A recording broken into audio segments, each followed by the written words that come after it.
Tokyo Olympic में medal नहीं हासिल करने के बाद भारत की नंबर 1 महिला रेसलर विनेश फोगाट निशाने पर हैं। विनेश फोगाट ने शुक्रवार को अपना दर्द बयां करते हुए कहा कि शायद अब वो खेल से दूरी बना सकती हैं। विनेश की बहन गीता फोगाट ने हालांकि उनका समर्थन किया है। लंदन ओलंपिक में ब्रॉन्ज मेडल अपने नाम कर चुके योगेश्वर दत्त भी विनेश फोगाट के समर्थन में उतर आए हैं। गीता फोगाट का भी मानना है कि विनेश पेरिस ओलंपिक में जोरदार वापसी करेंगी। गीता फोगाट ने कहा कि छोटी बहन विनेश जीवन के हर मोड़ पर उतार चढ़ाव है, बस बिना रुके बिना थके आगे बढ़ते रहना है और किसी चीज़ से घबराने की ज़रूरत नहीं है। हम चैंपियन विनेश फोगाट को दोबारा और भी मजबूती के साथ रेसलिंग मैट पर देखना चाहते हैं। पेरिस ओलंपिक तुम्हारा इंतजार कर रहा है। वहीं योगेश्वर दत्त ने कहा कि वो दिन विनेश फोगाट का नहीं था। योगेश्वर ने कहा कि मुझे लगता है कि हमें विनेश की उपलब्धियों का सम्मान करने की ज़रूरत है।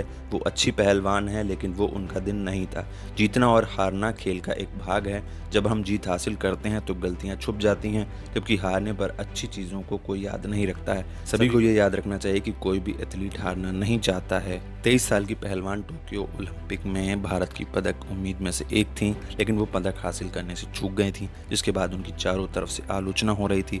भारतीय कुश्ती महासंघ ने भी उन्हें भारतीय टीम के साथ ट्रेनिंग नहीं करने और ट्रेनिंग के दिशा निर्देश नहीं मानने पर निलंबित किया था। निलंबन से दुखी विनेश ने कॉलम में लिख मानसिक स्वास्थ्य से जूझने के संघर्ष के बारे में बताया और कहा कि वो पूरी तरह से टूट चुकी हैं। विनेश फोगाट का कहना है कि उन्हें नहीं मालूम अब वो दोबारा कभी रेसलिंग मैट पर उतरती हुई नजर आएंगी या नहीं। टोक्यो ओलंपिक से बिना पदक के लौटने के बाद विनेश फोगाट पर अनुशासनहीनता के आरोप लगाकर उन्हें अस्थायी तौर पर निलंबित कर दिया गया था, जिसके बाद विनेश ने जवाब दिया कि टोक्यो ओलंपिक के बाद हो रही आलोचनाओं और सवालों के मद्देनजर वो कुछ समय के लिए कुश्ती छोड़ सकती हैं। उन्होंने भारतीय कुश्ती संघ यानी WFI पर आरोप लगाते हुए चोट के साथ अपने संघर्ष, फिटनेस और मानसिक स्वास्थ्य सहित तमाम मुद्दों के बारे में बताया। विनेश ने कहा, मैंने कुश्ती को सब कुछ दिया और अब ये छोड़ने का सही समय है, लेकिन वहीं दूसरी ओर अगर मैंने छोड़ दिया और मैं नहीं लड़ी तो ये मेरी ज़्यादा बड़ी हार होगी। 2017 में मुझे कंकशन हुआ था, तब से मैं इससे पीड़ित हूँ। चीज़ें धुंधली हो जाती हैं। अब ये काफ़ी कम हो गया है, लेकिन जब सिर किसी चीज़ से टकराता है तो ये वापस लौट आता है।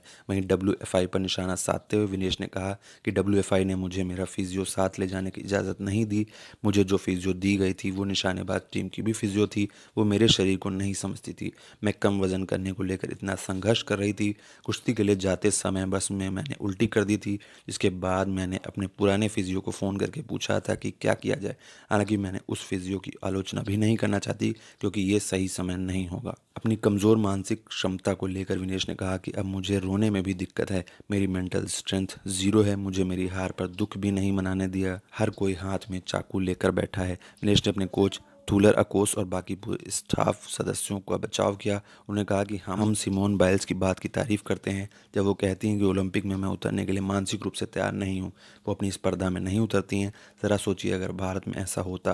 कुश्ती छोड़ने की बात तो रहने ही दीजिए, सिर्फ इतना कहने की कोशिश की जाए कि मैं तैयार नहीं हूँ। किसी ने मुझसे पूछने की भी कोशिश नहीं की कि आखिर मैट पर क्या हुआ। सबने अपने आप फैसले लेने शुरू कर दिए। मैट पर क्या हुआ ये मैं ही बेहतर समझ सकती हूँ। विनेश ने 2016 में भी रियो ओलंपिक में चोट के कारण पदक जीतने में असफलता पाई थी।